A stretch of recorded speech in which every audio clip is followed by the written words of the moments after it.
What's up, everybody? It's your boy Mickey here. Gonna try something a little different today.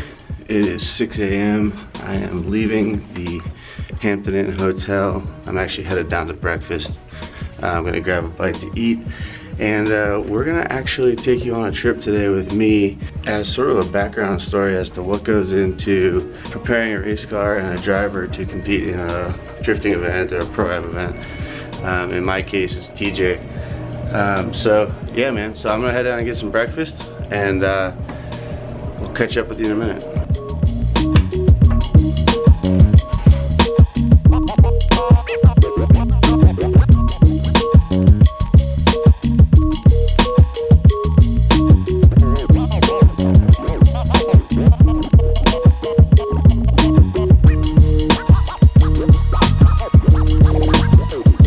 One thing that's key before you head to the track is hit a gas station or somewhere and grab some water. Super important on these hot days.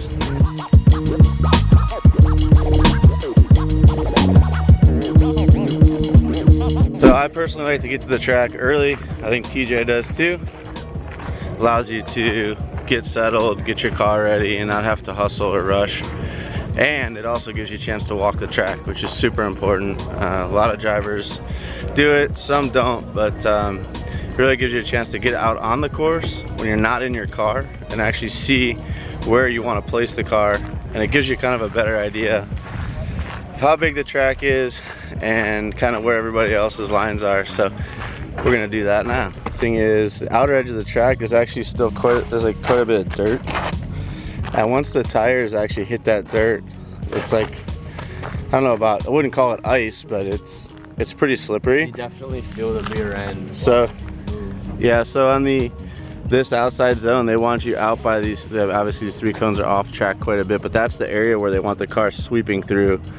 So we're just working getting the car out as far as we can to the edge of the pavement, and that's one of the good reasons walking the track in the morning, is that you get to see the debris and that sort of thing. There's a ton here as well, where we can get closer to the edge, but once those tires hit that dirt, you're probably gonna send it. So this is an inner clip, and they're using these orange and white lines to see how close the cars are, because they're judging from up in the stands up there. So they can see these white and orange lines, see how close the front of the car is to that area. And then this is an outer. Oh. This drop off here is pretty gnarly. I did it back to back 2 runs. Yeah, I know. You can hear your skid plates that Dan built just riding the edge like it's 50-50 grind. So after the track walk, I like to get back to the car and get it started, check the fluids, and check the tires, make sure everything's set for the day. I have to listen to the expert tell me how to run the camera. See that guy? The little one in the seat? Yeah, that one. The one with the crazy hair. What's that, baby?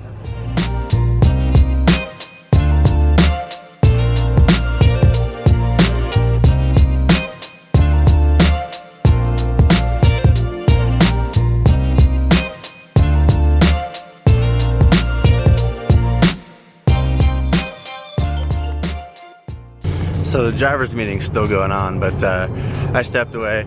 TJ's still in there. It's super important to attend the driver's meeting as a staff member of the team.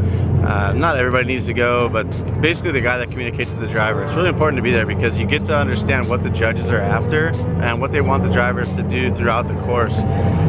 It just reiterates everything that TJ and I just went over on track. For this series, the judges are Taka Aono, top drift champion, and Hiro Sumida. Hiro and Taka are both ex-Formula D drivers, and so they're very qualified. They also happen to be very good friends of mine, so I really love coming to this series. It's nice to see all the friendly faces, and yeah, so as you guys know, you probably recognize Taka from TJ's videos where he's been taking his classes. Taka also owns a Pro Drift School, Drift School USA it's called, I believe. And so yeah, we come here quite often and practice and get instruction from Taka. So it's good to see him out here at the track and see him doing some work. Hey guys, I'm here with Taka, aka Calvin's dad.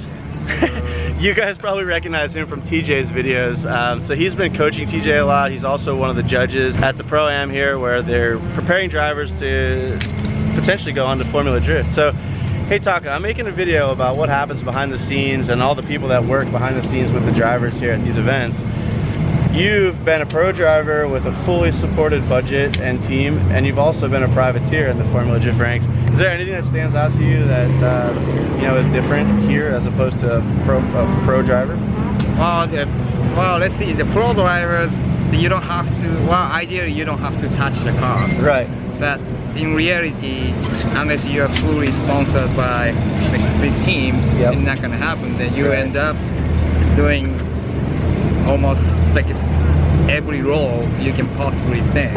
Yes. Even cooking or Mechanic, gas filler, tire changer, and truck drivers, Yeah. and everything, Yeah. right? And accommodating, lodging, everything. Right. And pretty much when you come to Oh, port, travel agent. yeah, travel agent, yeah, always, right? Important. Yeah. Find the cheapest hotel, yeah, and cheapest flight, yeah. That's right. But here, it's almost same thing. Yeah. And people run it from there. Like compared to back then, hardest thing for now is doing good social media things. Yeah. So let the people know you things. Yes. It's a lot harder than a lot of people think. You're right. And I think that's where TJ is kind of different in his role here in drifting, where he actually has a social media presence already, which is quite large, and he's trying to be a good driver. Where most drivers start as a driver and then they start their social media to try to build their program. It's a unique situation that TJ's in. Yeah, he's kind of special. Yeah, But I think so. all in all, we had the same heart. He wanna get better. Yes. That's exactly. the one of the most important thing you have to keep going in this crazy motorsport.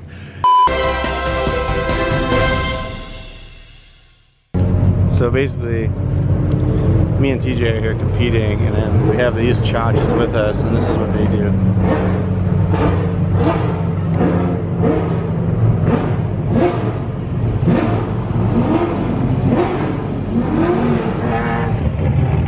So right now the cars are all lined up, getting practice. Teach is heading out. One thing that I do while I'm here, which is very important for anybody that's working for a driver, is to make sure you're able to get to the track to a good vantage point, similar vantage point to what the judges have, in order to give your driver appropriate feedback on what he's doing wrong and what he's doing right, and what he can change to do a better run during qualifying. So I'm heading up to the bleachers now. TJ is warming up his tires, and we're about to get going.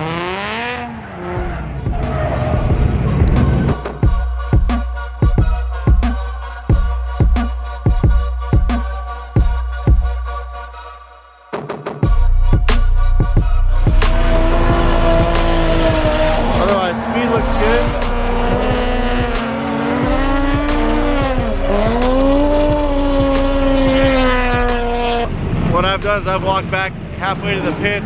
TJ's pulling in now. And what I'm doing is I'm getting down, I'm looking under the car to make sure nothing's hanging down or dragging. And I'm gonna check his tires to see what the condition is. That was a good run, dude. Taka said you need to flick the car harder on the entry. Yep, I fucked up. Okay. Okay, but it was a good run overall. I think you can get way higher on both banks, but for the first connected run, that was great. So you know what to work on. Let me just check these tires. So we're looking for how low the rubber is on the tire. This one's got one more run left in it. You're good to go? Yep, good to go. Front looks good. And now I'm just, as he's pulling away, just making sure that everything is on the car is secure. Gas cap's secure. All the fenders and panels are, all the fenders and panels that could have come loose aren't loose if you hit a cone or something. So just visual inspection, super important. You don't want them to go out there and losing body parts, stuff like that. We'll go ahead and keep the tires all sorted. I've got all the stickers indexed. That's a little bit of my OCD at work there. We've got our next set of tires and wheels laid out, so when he backs into the pit area here, we're ready to go. We've got our jack and all of our tools ready, our fuel's ready. Everything's fairly well organized, and that to me is key. Just if I need to grab something in a hurry, I know right where it's at, and I can grab it and make the repair pretty quickly for TJ.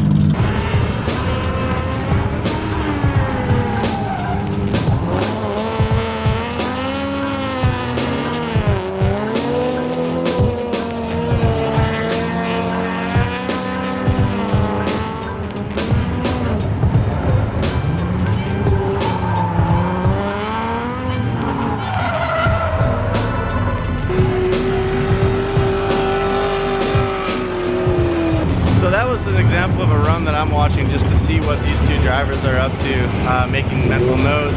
And sometimes it's even good to, if you don't have a great memory, to just start jotting down in a notepad which car number and what type of line and speed and angle that they have on the track and what their initiation looks like. I'm not currently doing that because these guys are not even completing full runs yet. Later on in the practice, I'll start doing that for TJ. Another really important thing while you're here at the track is when your driver's waiting in line to go on track or sitting there with nothing to do, basically stay busy. Right now I'm taking 5 gallons of E85 and putting it into our dump can. We have storage cans and dump cans. But in case TJ comes in and we're in a hurry, I want to make sure that this is topped off and full. We've got tires to the proper PSI so I can do a fast wheel and tire change if needed. And the jack and my gloves and everything are ready to go the minute he comes in. That way I can get him in and out of here quick. We only have 2 hours to practice. The faster we are in the pits, the more runs he gets, and the better we're going to do.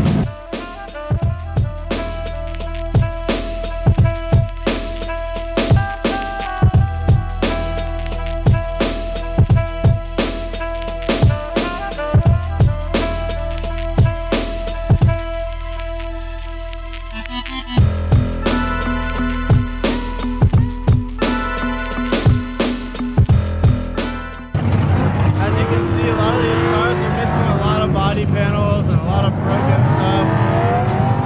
A lot of times from practice, the guys will actually remove their front and rear bumpers and even their trunks or hoods, either because they're broken, damaged, or even just because they don't want to wreck them during practice. They want to keep the car looking good for qualifying, which is actually a really good idea. TJ likes his car to be complete, and if it gets wrecked, it gets wrecked. So we run with full bumpers and everything.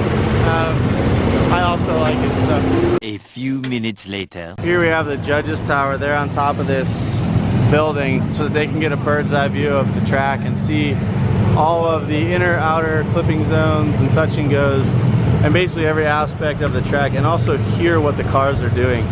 I think having judges that have been drivers is super important because a judge that has never been a driver doesn't always understand what's going on inside the car. So it's cool having Hero and Taka and last year's Pro-Am champion as judges this weekend.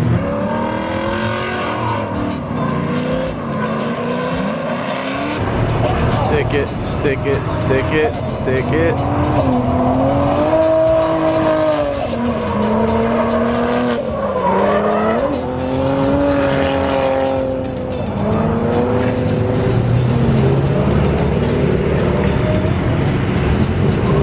So I just ran over and showed him his first run that you guys just saw and kind of showed him where he can make improvements.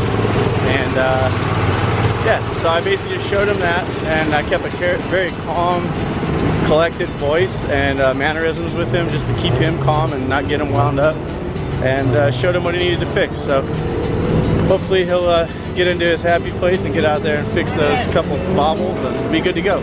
For Tej, see how he does here. Got the tires all warmed up. Come on, buddy.